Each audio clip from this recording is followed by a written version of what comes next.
नमस्कार दोस्तों। आज यानी 17 जनवरी 2017 का हमारा प्रीलिम फोकस न्यूज़ डिस्कशन है। उसमें से हम देख लेते हैं कौन कौन सी न्यूज़ इंपॉर्टेंट है। देखिए, फ्रंट पेज पे सबसे पहले एक इंपॉर्टेंट न्यूज़ है।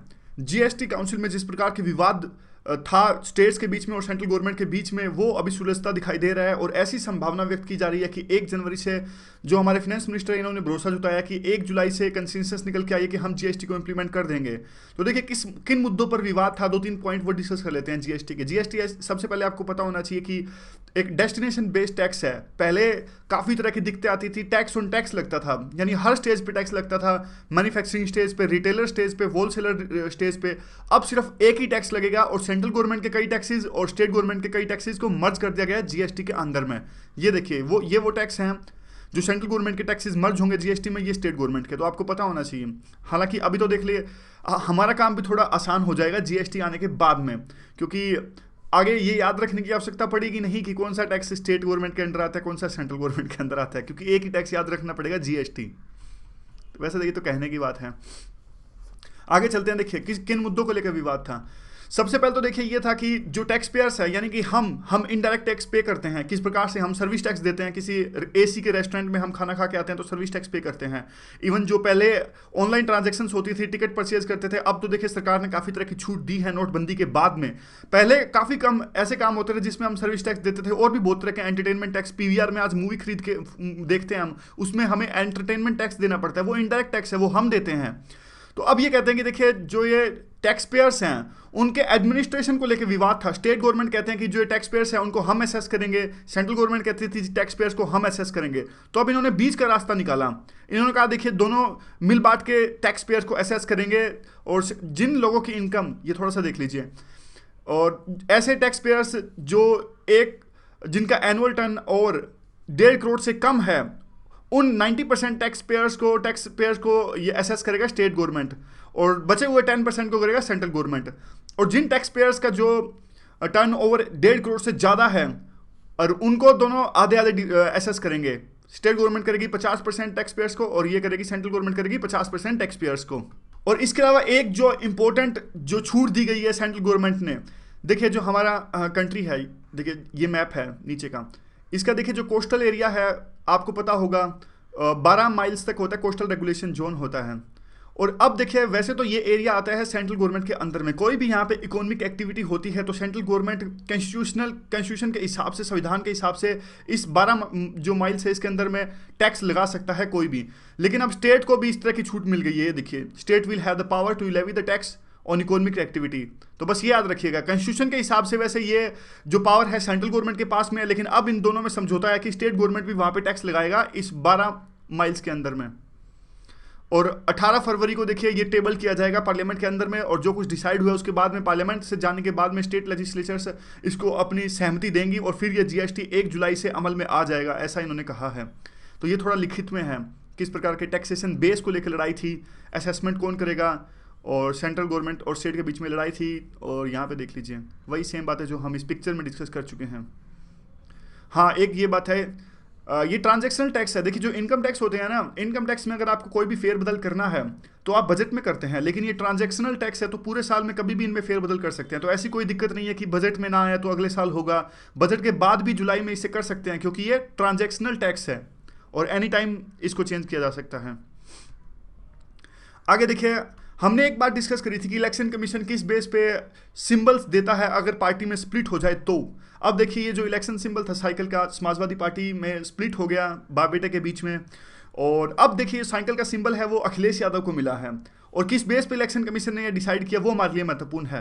पहले तो देखिए इलेक्शन कमीशन ने सबसे पहले तो ये डिसाइड किया कि वाकई में ये स्प्लिट है या नहीं है, क्योंकि मुलायम सिंह यादव ने कहा था कि देखिए पार्टी तो स्प्लिट हुई नहीं, मैं तो अभी भी पार्टी का प्रेसिडेंट हूँ। लेकिन इलेक्शन कमीशन ने जो ये पैरा नंबर 15 के हिसाब से डिसाइड किया कि नहीं, आपकी पार्टी स्प्लिट हो चुकी है, आप इस भ्रम में मत रहिए। और जो दूसरे हैं नंबर्स थे वो इलेक्शन के इसके अखिलेश यादव के जो फैक्शन था इसके पास में ज़्यादा थे। ये देखिए, ये तो वैसे ही है, पिक्चर दिखाने के लिए है। कहने का मतलब ये है कि किस बेस पे इलेक्शन कमीशन डिसाइड करता है, वो न्यूमेरिकल मेजोरिटी के हिसाब से डिसाइड करता है कि कौन से फैक्शन के पास, कौन से ग्रुप के पास में कितने ज़्यादा मेंबर्स हैं, कितने ज़्यादा जो ये म्यूनसिपल से जो ये एमएलसीज होते हैं, विधान परिषद के सदस्य हैं। तो ये सब डिसाइड करके इलेक्शन कमीशन ने डिसाइड किया कि जो साइकिल का सिंबल है वो जाएगा अखिलेश यादव के ग्रुप के पास में। सीएसआईआर ने 400 करोड़ का एक स्टार्टअप फंड बनाने का सोचा है अभी। और उसके बाद देखिए CSIR सबसे पहले तो होता क्या है, council of scientific and industrial research ये है उसके बारे में थोड़ा सा भी पढ़ेंगे हम। और इन्होंने एक तरह का इनोवेशन फंड बनाने की सोची है, 400-500 करोड़ का होगा, ताकि जो स्टार्टअप्स जो हैं अर्लियर स्टेज में ही उन्हें पहचाना जा सके और उनको स्ट्रेंथन किया जा सके, जो आगे जाके बड़े स्टार्टअप से ये मुकाबला कर सकें।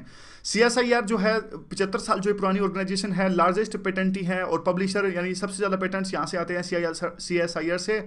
और ये भी देखिए ज़्यादा रेवेन्यू जनरेट करने के लिए अपने आप में ग्रैपल कर रहे हैं। ये देखिए यहाँ पे क्या है, CSIR 1942 में से इसका गठन किया गया था। सबसे इंपॉर्टेंट बात इसे रट लीजिए, ऑटोनमस बॉडी है CSIR। वैसे तो देखिए ये फंड करता है इसको ministry of science and technology, but फिर भी ये एक ऑटोनोमस बॉडी है और रजिस्टर्ड है registration of societies act of 1860। तो ये बात तो आप रट लीजिए, बहुत इंपॉर्टेंट बात है, प्रीलिम का काफ़ी इंपॉर्टेंट क्वेश्चन इस पर बनता है। और दूसरा देखिए देश भर में इसकी 37 लेबोरेटरीज हैं और 39 फील्ड स्टेशन हैं। ये बताने के लिए स्टाफ इतने का है और कुछ नहीं है इसमें। और सबसे इंपॉर्टेंट जो है उसका आंसर आपको देना है। देखिए जो कमेंट वो यूट्यूब की स्पैमिंग की वजह से बंद हुए थे, तो वो अब हम देखिए क्वेश्चन पूछना हमारा बीच में छूट सा गया था, तो अब एक हम ये कर सकते हैं कि क्वेश्चन तो मैं कम से कम आपसे पूछ लूँ। जैसे ये क्वेश्चन है, काफ़ी इंपॉर्टेंट क्वेश्चन है, who is the chairman of CSIR। तो आप क्या कर सकते हैं, जब आप ये फाइनल PDF डाउनलोड करेंगे वेबसाइट से या फेसबुक से, जहाँ से भी आप डाउनलोड करेंगे, तो फाइनल PDF में मैं इसका आंसर लिख दूंगा। तो कम से कम जो हमारा पढ़ाई का जो मेन मकसद है डिस्कशन का, वो हट ना हो उसके। और आगे क्या देखिए, INS बेतवा है। INS बेतवा स्लिप होके देखिए, यहाँ पे पिक्चर में देखिए थोड़ी टेढ़ी होगी, उलट गई है यहाँ पे और स्लिप हो गई थी। और अभी देखिए ऑपरेशन चलाए जा रहे हैं, सैल्वेज ऑपरेशन चलाए जा रहे हैं इसको फिर से खड़ी करने के लिए। तो क्या चलाए जा रहे हैं, क्यों चलाए जा रहे हैं, वो तो इंपॉर्टेंट है नहीं, बस INS बेतवा के बारे में थोड़ा सा इंपॉर्टेंट है क्या ये F-39 Brahmaputra class guided missile frigate है। फ्रिगेट क्या होता है, फ्रिगेट ये होता है कि देखिए यहाँ से इसके ऊपर से मिसाइल लॉन्च की जा सकती थी, थोड़ा बहुत इसमें एमनिशन भी होता है कई तरह का, और इस प्रकार का जो होता है इसको फ्रिगेट कहते हैं इस चीज़ को। और ये देखिए मुंबई के कोस्ट में गिर गई हो, बाकी तो इंपॉर्टेंट नहीं है। यहाँ पे देखिए एक जो मनोहर पारिकर थे, उन्होंने एक स्टेटमेंट दी, हमारे मेंस के आंसर में ये काफ़ी इंपॉर्टेंट साबित हो सकती है। उन्होंने कहा देखिए DRDO के पास में इतनी नॉलेज है, DRDO के पास में इतना इंफ्रास्ट्रक्चर बेस है, क्यों ना हमारी प्राइवेट कंपनीज इस नॉलेज को, इस इंफ्रास्ट्रक्चर बेस को यूज करें, ताकि वो आगे भी डिफेंस इंडस्ट्री में काफ़ी आगे बढ़ सके। और हमारा देश है अभी जो हमारा देश डिफेंस की टेक्नोलॉजी को इंपोर्ट करता है, काफ़ी you can say that dependent on other countries है, तो एक तरह से हम हमारे देश के अंदर में सेल्फ सफिशिएंसी आ सके, इस तरह की बात कही मनोहर पारिकर ने। इन्होंने कहा देखिए पहले भी ऐसे एग्जाम्पल्स हैं जब दोनों ने मिलकर काम किया है, DRDO और प्राइवेट इंडस्ट्रीज ने, और अभी काफ़ी ऐसी प्राइवेट इंडस्ट्रीज हैं जो DRDO को कल पुर्जे जो है सप्लाई करती हैं। तो यहाँ पे देखिए, और इन्होंने बाद में DRDO साइंटिस्ट को कांग्रेचुलेट भी किया कई चीज़ों के लिए, जैसे उन्होंने स्मार्ट एंटी एयरफील्ड वेपन बनाया, लॉन्ग रेंज बैलिस्टिक मिसाइल अग्नि 5, अग्नि 4 इन्होंने बनाई, टेस्ट किया, मतलब पहले से बनी रही थी, ये हमने सब कुछ डिस्कस कर लिया। और गाइडेड पिनाका भी इन्होंने बनाया। अभी एक बात आपको ये बताना है कि जो पिनाका है वो है क्या, ये दूसरा क्वेश्चन है, ये फाइनल PDF में होगा, उसके में आपको इसका आंसर मिल जाएगा। तो पिनाका है क्या, आगे क्या है देखिए, सुप्रीम कोर्ट ने स्लैम किया स्टेट्स को, क्योंकि उनका जो स्टैंस था पब्लिक इंटरेस्ट लिटिगेशंस पे, काफ़ी ढीला ढाला रवैया स्टेट्स ने अपना रखा है। काफ़ी सारी पिटीशन से सुप्रीम कोर्ट सुन रही थी, जैसे कि स्पीड गवर्नर को, ये रोड्स पे काफ़ी तरह के एक्सीडेंट्स होते हैं, तो स्पीड को रेगुलेट करने के लिए एक तरह से स्पीड गवर्नर को इंस्टॉल करने की बात थी।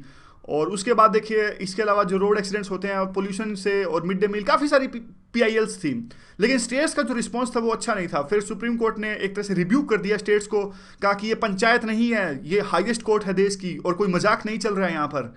और ये NGO था सुरक्षा फाउंडेशन, इन्होंने हाईलाइट करे थे ये सारे इश्यूज़, किस प्रकार से हमारे रोड्स पे काफ़ी कैजुअलिटीज़ होती हैं, और इन्होंने चाहा था कि सुप्रीम कोर्ट इंटरवेंशन करें और गाइडलाइंस दें स्टेट्स को। तो बस ये था थोड़ा, किस प्रकार से अपने मेंस के आंसर में इसे यूज़ कर सकते हो या फिर कहीं भी इसको यूज़ कर सकते हो आप। तो एक इंपॉर्टेंट न्यूज़ ये है कि CBI के चीफ की नियुक्ति, पहले तो आप ये बताइए कि CBI के चीफ की नियुक्ति करता कौन है, और उस जो पैनल CBI के चीफ को डिसाइड करता है उस पैनल में कौन कौन होता है। बस टाइम खत्म, अब मैं बताता हूँ देखिए 3 बंदों का पैनल होता है, हमारे प्राइम मिनिस्टर, हमारे चीफ जस्टिस ऑफ इंडिया और हमारे leader of opposition in Lok Sabha. फिलहाल देखिए मल्लिकार्जुन खड़गे जो वैसे तो लीडर ऑफ अपोजिशन है नहीं, दर्जा प्राप्त इनको है नहीं, क्योंकि 10% सीट्स चाहिए होती हैं लीडर ऑफ अपोजिशन के लिए, लेकिन कांग्रेस के पास में 44 सीट्स हैं और वैसे 545 की हमारी लोकसभा है। तो लेकिन जो ये चुने जाते हैं जैसा कि सीवीसी, जिसमें लीडर ऑफ अपोजिशन की आवश्यकता होती है, तो एक बार इनको इस तरह का दर्जा दिया गया कि ये पार्टिसिपेट कर सकते हैं। तो बस आप ये याद रखिएगा, 3 मेंबर्स का पैनल होता है, पीएम, सीजेआई और जो लीडर ऑफ अपोजिशन। ठीक है जी, चलिए आगे चलते हैं। अब देखिए जिस प्रकार से कई सारे वीडियो सामने आए आर्म्ड फोर्सेस के, सीएपीएफ पर्सनल के भी, पार्लियामेंट्री फोर्सेस के भी, अब राजनाथ सिंह जी जो हमारे होम मिनिस्टर हैं उन्होंने एक तरीका इजाद किया इस चीज़ को एड्रेस करने के लिए। उन्होंने कहा देखिए हम एक एप्लीकेशन बनाते हैं, एप्लीकेशन में क्या होगा, वो कहते हैं हमारे पास सारा डेटाबेस उपलब्ध है कि जो हमारे फोर्सेस हैं, पार्लियामेंट्री फोर्सेस या फिर सेंट्रल फोर्सेस हैं, ये एप्लीकेशन सिर्फ ये जो जवान हैं हमारे सेंट्रल गवर्नमेंट के, वही उस एप्लीकेशन को डाउनलोड कर सकेंगे। और उसके बाद में देखिए ये कहेंगे कि ये इस एप्लीकेशन पे कोई भी रजिस्टर करके अपनी जो ग्रीवेंस है वहाँ पे लगा सकता है। और देखिए ऑटोमेटिक प्रोविजन उस एप्लीकेशन में होगा कि जो सबसे पहले तो देखिए जो भी प्रॉब्लम होगी वो जाएगी उस यूनिट के हेड के पास में, अगर वो मिनिमम टाइम ऑफ फ्रेम में अगर उसको सोल्व नहीं करते हैं तो ऑटोमेटिक अपग्रेड होकर हायर अथॉरिटीज़ के पास आ जाएगी, यानी डायरेक्ट लाइन ऑफ कम्युनिकेशन बनेगा है। इस तरह की एप्लीकेशन है, तो इसे हम यूज कर सकते हैं, कहीं भी यूज कर सकते हैं, एथिक्स में या फिर अपने मेंस के आंसर्स में। नाटो, अब देखिए एक नाटो से रिलेटेड न्यूज़ है, उससे पहले जो नाटो की ऑर्गेनाइजेशन है उसे डिस्कस कर लेते हैं, इससे हमारी जो आज की इंटरनेशनल ऑर्गेनाइजेशन है वो कंप्लीट हो जाएगा। नाटो देखिए एक तरह का नॉर्थ अटलांटिक अलायंस था और बाद में इन्होंने एक ट्रीटी भी बनाई, North Atlantic Treaty Organisation, intergovernmental military alliance है। ये 1949 में 1949 में इसकी स्थापना की गई थी और किस लिए की गई थी, कलेक्टिव डिफेंस की फॉर्म में की गई थी। देखिए हुआ क्या था, मैं आपको सीधे सीधे शब्दों में बताता हूँ। कोल्ड वार्स नया नया स्टार्ट हुआ था यूएस और यूएसएसआर के बीच में, ये 1945 के बाद की बातें हैं। उस टाइम पे देखिए कई सारे देश एक साथ आए, ये वेस्टर्न कंट्रीज, यूरोप के कई कंट्री और यूएसए। इन्होंने कहा देखिए यूएसएसआर से लड़ना है तो क्यों ना मिलके लड़ें, तेरी सिक्योरिटी मेरी सिक्योरिटी। यूएस ने यूरोपियन कंट्री को कहा कि भाई तुम पे अगर कोई हमला करता है तो मैं बचाने आऊंगा तुम्हें, और यूरोपियन कंट्रीज ने कहा ठीक है भाई हम मान लेते हैं इस बात को, यूएस पे कोई हमला करता है तो हम भी उसे बचाने आएंगे। यानी 28 देश एक साथ सामने आ गए, एक साथ आ गए। यूँ कहते हैं कि देखिए एकता में बल है वाली बात हो गई कि मिलके लड़ेंगे यूएसएसआर से। अगर 28 में से किसी भी देश पे हमला हुआ तो हम 28 के 28 मिलके लड़ेंगे। इस चीज के कंसेप्ट को कहते हैं collective defence. It was just a layman term and just for comprehending the things, otherwise this concept is called as collective defence. और आगे क्या आता है देखिए, नाटो का हेडक्वार्टर है कहाँ वैसे? नाटो का हेडक्वार्टर है ब्रुसेल्स में। देखिए हेडक्वार्टर जैसी चीजें है ना, पूछने को तो यूपीएससी कुछ भी पूछ सकता है, कम पूछता है वैसे ये हेडक्वार्टर है कहाँ, इसकी स्थापना कब हुई थी, इस तरह की चीज़ें नहीं पूछता यूपीएससी। थोड़ा वो कंसेप्चुअल पूछता है। मानता हूँ मैं सत्र काफ़ी गिर गया है पिछले दिनों, काफ़ी करंट अफेयर के क्वेश्चंस काफ़ी बेतुके आए हैं, फिर भी लेकिन वो बेतुके थे ना, कुछ उनमें बात है। एसएससी या आईबीपीएस के लेवल के अभी भी वो नहीं हुए हैं, कम से कम मेरा ये मानना है। तो आगे क्या है, आगे देखिए नाटो का हेडक्वार्टर कहाँ है, वो सेम बात, मिलिट्री अलायंस है, 28 स्टेट्स हैं, इंग्लिश लैंग्वेज, बस कुछ नहीं है।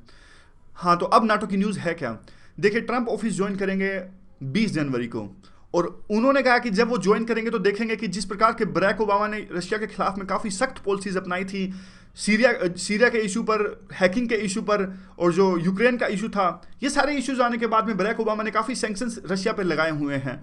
तो ट्रंप ने कहा कि ऑफिस ज्वाइन करने के बाद में वो देखेंगे कि क्या किया जा सकता है इस सैंक्शंस के बारे में, अगर कुछ किया जा सकता है या फिर नहीं।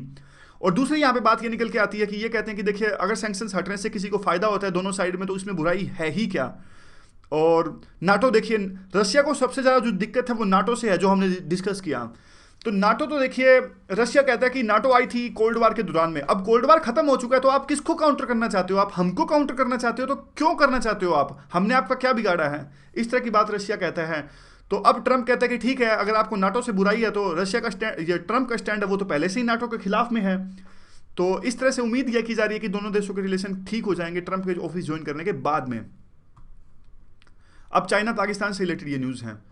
देखिए जो पाकिस्तान का एक मीडिया हाउस है, डान का न्यूज़पेपर आता है, आप पढ़ भी सकते हो इनकी वेबसाइट पे। वैसे एक इंटरेस्टिंग बात बताऊँ आपको, जो डान का न्यूज़पेपर है ना, डान का न्यूज़पेपर के नीचे कमेंट्स देखना, उसमें नीचे वहाँ भी पाकिस्तान का न्यूज़पेपर है, उसकी वेबसाइट के नीचे कमेंट्स मिलेंगे इंडियंस के। हमारे जो इंडियन है ना, हर जगह जितनी भी ये वेबसाइट्स है ना पूरे वर्ल्ड की, हर जगह मतलब काफ़ी नॉलेज वाले हैं इंडियन, बता रहा हूँ मैं, सोशल मीडिया वेबसाइट्स हो या फिर वहाँ हो, जो वर्ल्ड के इश्यूज हैं काफ़ी इंटरेस्ट लेते हैं। चलो खैर छोड़िए। देखिए डान ने एक न्यूज़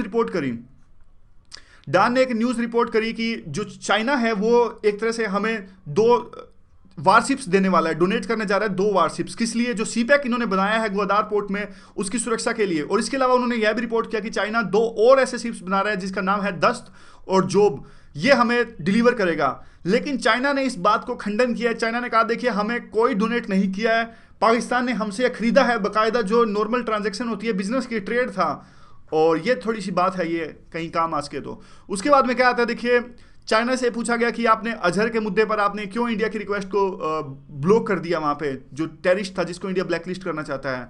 तो चाइना का रिप्लाई काफी डिप्लोमेटिक रहा। चाइना ने कहा देखिए हमने ब्लॉक नहीं किया है, हमने तो सिर्फ यूं कहा कि प्रॉपर प्रोसीजर फॉलो होना चाहिए, पहले कंसेंसस होनी चाहिए, पहले डिबेट होनी चाहिए। यही डिप्लोमेटिक बातें और कुछ नहीं।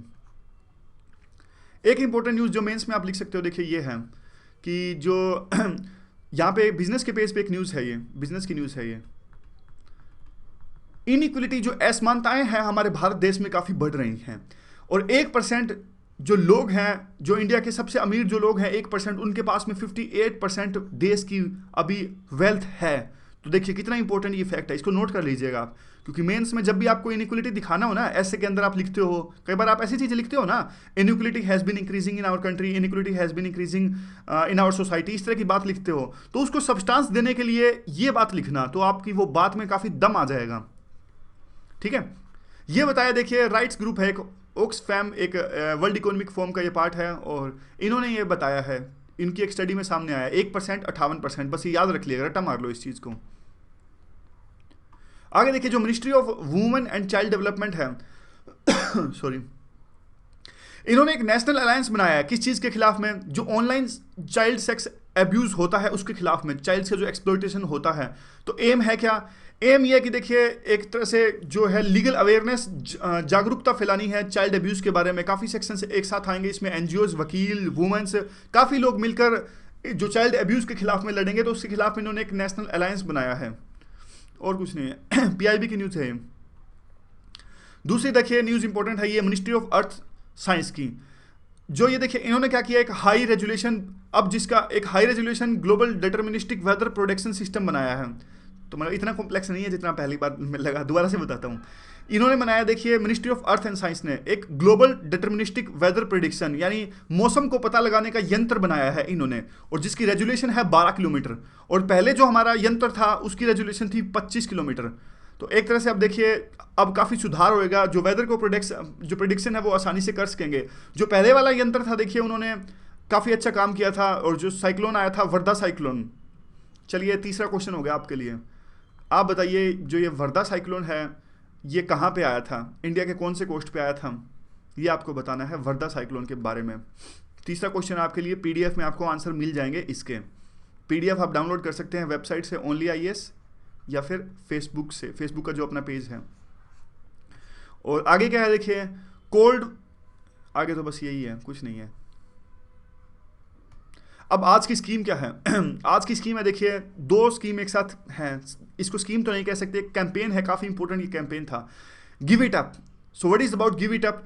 हमारे प्राइम मिनिस्टर नरेंद्र मोदी ने आह्वान किया देश की जनता से, जो लोग अफोर्ड कर सकते हैं गैस सिलेंडर को, वो उस पर सब्सिडी छोड़ दें। इस तरह का आह्वान किया हमारे देश के प्रधानमंत्री ने, और उसके एवज में 1 करोड़ लोगों ने सिलेंडर पर अपनी सब्सिडी छोड़ दी। तो एक तरह से लीडर इंस्पायर से मास मूवमेंट, इस तरह की बात थी। मतलब आप पर्टिकुलर पर्सन पे मत जाइए, मोदी जी पे आप मत जाइए, लेकिन इस तरह का कैंपेन को यूज़ कीजिए हमारे आंसर्स में। पर्सन पे कुछ भी मत जाइए, आप कोई भी बंदे का नाम तो लिखना ही नहीं है अपने आंसर में, लेकिन बंदे की बातें जरूर लिखनी है, उनसे जो सीखा है हमने वो जरूर लिखना है। आगे क्या देखें, उज्ज्वला स्कीम चलाई सरकार ने। क्या थी उज्ज्वला में? देखिए 3.7 यानी 3.7 जो न्यू LPG कनेक्शंस थे वो 2015-16 में दिए गए, और लक्ष्य क्या था? लक्ष्य ये था कि 5 करोड़ LPG कनेक्शंस दिए जाएंगे 3 साल के अंदर अंदर में। इससे वुमेन प्रोटेक्ट होगी और उनकी हेल्थ इंप्रूव होगी। तो यहाँ पे देख लेते हैं उज्ज्वला, PM उज्ज्वला योजना, इंपावरिंग नारी शक्ति। नारी शक्ति पता कैसे यहाँ पे है? देखिए आज जब घर में सिलेंडर नहीं होता, गैस चूल्हा नहीं होता, तो आज भी पुराने जो कन्वेंशनल मेथड्स हैं, ट्रेडिशनल मेथड्स हैं, जैसे या तो गोबर के उपले या फिर लकड़ी वगैरह जला के खाना बनाया जाता है, तो उससे काफ़ी पोल्यूशन होता है, CO2 या फिर हार्मफुल गैसेज उससे निकलती है, और सबसे ज़्यादा तो नुकसान पहुँचता है, पता किसको पहुँचता है? ये जो मदर्स होती हैं इनको सबसे ज़्यादा, जो वुमन होती हैं ये घर में खाना बनाती हैं, इनमें इनको सबसे ज़्यादा नुकसान होता है, इनकी हेल्थ को सबसे ज़्यादा नुकसान होता है। इसीलिए तो है ये, फ्री में सिलेंडर देंगे तो वो गैस चूल्हे का प्रोड्यूस करके खाना बनाएंगे तो उनकी हेल्थ को नुकसान नहीं पहुंचेगा। इसीलिए है ये एम्पावरिंग नारी शक्ति। तो गवर्नमेंट का लक्ष्य था 5 करोड़ एलपीजी कनेक्शंस देने का अगले 3 साल के अंदर में। फाइनेंशियल सपोर्ट दे रहा है गवर्नमेंट दे रही है इसमें 1600 रुपये की हर एक एलपीजी कनेक्शन में। तो ये स्कीम आप याद रखिएगा। और मिनिस्ट्री कौन सी है? ये है अपनी पेट्रोलियम मिनिस्ट्री। यूँ कहते हैं कि पेट्रोलियम मिनिस्ट्री ने पहली वेलफेयर स्कीम चलाई है। आमतौर पर तो ये पेट्रोलियम मिनिस्ट्री है लूटती है लोगों को, लेकिन ये पहली स्कीम इनकी थी। आगे क्या है कि जो हमारा पॉलिटिकल मैप था उसके बारे में देख लेते हैं थोड़ा। आज देखिए 3 चीज़ें हम देखेंगे मेन तो। रूब अल खली, यहाँ पे देख लीजिए, रूब अल खली एक डेजर्ट है। ये कुछ ना कुछ लिंक बना के आप याद कर लेना सारी चीज़ें। मैं आपको बताता हूँ, देखिए तो सिंपल सी चीज़ बताता हूँ। मेंस में अलग ढंग से तैयारी है, प्री की बिल्कुल ही अलग ढंग से तैयारी है। प्री में हमें बहुत सारे फैक्ट्स याद करने हैं। प्री में क्या करो, आप चीज़ों को ना लिंक कर लिया करो, ऐसे ना कैसे करके, मतलब साम दाम दंड भेद किसी तरीके से चीज़ों को याद करने की कोशिश किया करो। भूल जाते हैं हम, कोई लिंक नहीं बिठाते ना, चीज़ों को भूल जाते हैं हम। जैसे मैं एग्जाम्पल देता हूँ, देखिए एग्जाम्पल बेतुका हो सकता है, सिर्फ एग्जाम्पल देने के लिए है। बेतुका एग्जाम्पल अभी मैं आपको देता हूँ, लेकिन चीज़ें वो याद कर लेगा। रूब अल खली, देखिए रूबल नाम की आपकी कोई फ्रेंड हो सकती है, ठीक है, या फिर दूसरा यहाँ से देख लीजिए, खली नाम का आपका कोई दोस्त हो सकता है। तो ये लिंक कीजिए आप आगे, रूबल या खली आपका कोई दोस्त होगा, या खली को खाली भी मान लीजिए।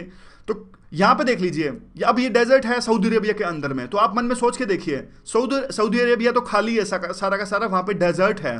तो इस ऐसे लिंक कर लीजिए आप, तो अब बाद में आपको याद आ जाएगा। रूबल खली डेजर्ट पूछोगे, अरे खाली खाली कहाँ था सारा, तो आप इमेजिन करोगे कि खाली खाली तो सारा सऊदी अरेबिया में था। ऐसे चीज़ों को लिंक कर लो।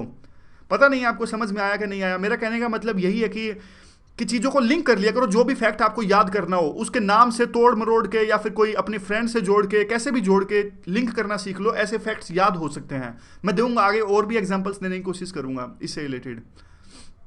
अगर रूप से जोड़ना चाहो तो ऐसे सोच सकते हो कि रूबल आपका कोई दोस्त है या आपकी कोई दोस्त है, वो सऊदी अरेबिया में गया, तो आपको याद हो जाएगा कि रूबल खली सऊदी अरेबिया में गया था, तो यानी ये डेजर्ट है सऊदी अरेबिया में। आगे क्या है देखिए, जो रूबल खली जो डेजर्ट है ये लार्जेस्ट कॉन्टिग्यूअस सैंड डेजर्ट है ये, और ये है अरेबियन पेनिनसुला में है। ये डेजर्ट कवर करता है, ये इंपॉर्टेंट नहीं है कितना कुछ कवर करता है कहाँ, ये पे देख लीजिए, सऊदी अरेबिया में है, ओमन में है, और यूएई में है, ये यमन में भी है इसका थोड़ा सा पार्ट, ठीक है। तो बस यही है यहाँ पे, एक सेकंड, ठीक है। तो ऐसे याद कर लिया करो चीज़ों को आप। आगे क्या देखिए, आगे 2 नदियाँ हैं, 2 नदियों को एक साथ कर लेते हैं। एक है टिग्रिस और दूसरा है यूफ्रेट्स। काफ़ी प्रोडक्टिव ये रीजन है। देखिए यहाँ से 2 नदियाँ पैरेलली जाती हैं, और जो बीच का रीजन है ना, काफ़ी प्रोडक्टिविटी है इस रीजन की। वैसे तो आपको पता होगा कि उस एरिया में मिडिल ईस्ट में काफ़ी डेजर्ट वगैरह हैं, लेकिन ये रीजन काफ़ी प्रोडक्टिव है। यहाँ पे भी देख लीजिए। पहले थोड़ा फैक्ट डिस्कस कर लेते हैं, फिर आपको थोड़ा अच्छे से समझ में आ जाएगा। टिग्रिस और यूफ्रेट्स नदियाँ दोनों निकलती हैं। देखिए काफ़ी सारी इनकी ट्रिब्यूटरीज भी हैं, पैरेलल चलती हैं, बाद में मिल जाती हैं ये नज़दीक आके, पर्शियन गल्फ के नज़दीक आके। टॉरस माउंटेन से निकलती हैं। टॉरस माउंटेन्स हमने कल डिस्कस किया था, भूलिएगा नहीं, बिल्कुल नहीं भूलिएगा। टॉरस माउंटेन्स हमने कल डिस्कस किया था, और टर्की में है ये, यहाँ से ये नदियाँ निकलती हैं, और बाद में सीरिया में भी जाती हैं। जैसे ये टिग्रिस नदी है, सीरिया में जाती है, और इराक में भी जाती है, पर्शियन गल्फ में ये मिल जाती है। दोनों नदियाँ पर्शियन गल्फ में गिरने से पहले मिल जाती हैं आपस में। यहाँ पे देखिए अभी कैसे, अब देखिए जो टिग्रिस नदी है, यूफ्रेट्स नदी है, और दोनों मिली और गिरने से पहले ये देखिए पर्शियन गल्फ में गिरी, और गिरने से पहले मिल गई थी। ये बसरा शहर है, बसरा शहर का नाम आपने सुना होगा, जो ये बसरा शहर यही है, मिलने के बाद में आती है ये रीजन काफ़ी इंपॉर्टेंट है। कुवैत यहाँ पे तेल बहुत मिलता है। तेल इसीलिए तो मिलता है क्योंकि नदियाँ काफ़ी सारे जो हैं वो वनस्पति वगैरह या फिर जीव जंतु लाती हैं यहाँ पे, वो मर जाते हैं या काफ़ी सालों के बाद में, और मिलियंस ऑफ ईयर्स पहले वो मर गए थे और जम गए थे, तो आज वो कोल प्रोड्यूस हो गया। वो सारा साइंस का कंसेप्ट आपको पता ही होगा।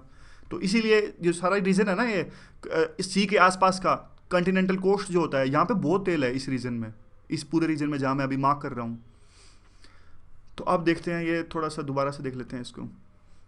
तो ये देख लीजिए, यहाँ पे जो यूफ्रेट्स नदी है ये सीरिया में जाती है, और टिग्रिस जो है, तो किन किन देशों में जाते हैं ये इंपॉर्टेंट नहीं है, बस आप ये पूरा रीजन याद रखिएगा एक तरह से। तो आज की 3 लोकेशन हो गई। तो आज एक चीज़ हम नहीं कर रहे हैं, आज के जो करंट अफेयर्स हैं, वो जो इंटरनेशनल रिलेशन आज हमें करने थे वो हम नहीं कर रहे हैं, क्योंकि मुझे अर्जेंटली कहीं जाना पड़ रहा है। तो आज के डिस्कशन में बस इतना ही। Thank you very much for discussion.